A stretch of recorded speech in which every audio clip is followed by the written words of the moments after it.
Monday, August the 3rd, 2020. Hello, everyone. Welcome to this other edition of the Press Review on JDC Plus TV, which we open with the Chronicle Times, which pays homage to the late former captain of the indomitable Lions, Stephen Tataw, who passed away on July 31st at the age of 57. The paper dedicates its first cover page to the story on the football legend. On the life and death of Stephen Tataw, get a copy of today's edition of the Chronicle Times and read its columns. We move on to the Guardian Post newspaper, which equally pays homage to the departed football legend, but from a different perspective. It carries as sub-headline, "Emblematic Lions former captain Tataw dies in misery when some Cameroonians are more Cameroonian than others." This is the angle of treatment proposed by the Guardian Post newspaper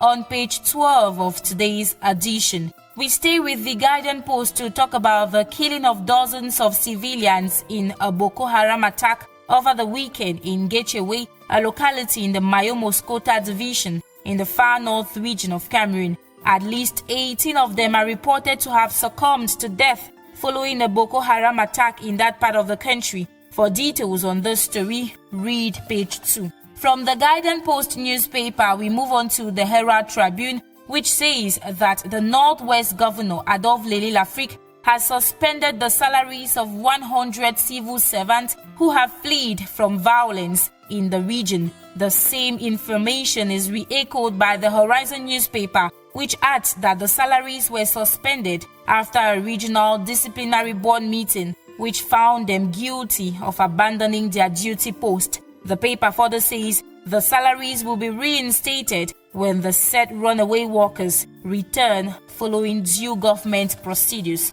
In other news, the Horizon newspaper says new superintendent of the Yaoundé Central Prison, Kondengi, has been dragged to court for ordering the chaining of sick Anglophone detainees to their hospital beds. This sounds like a story you want to read in its entirety.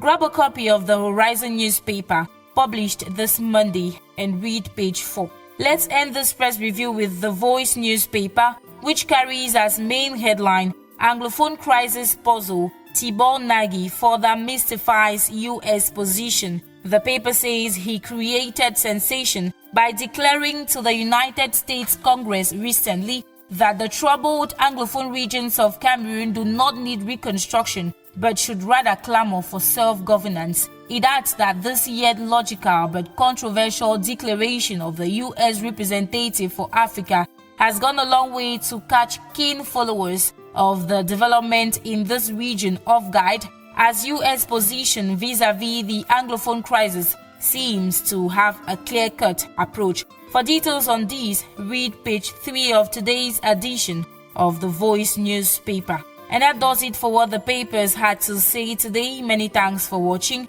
On to our next edition.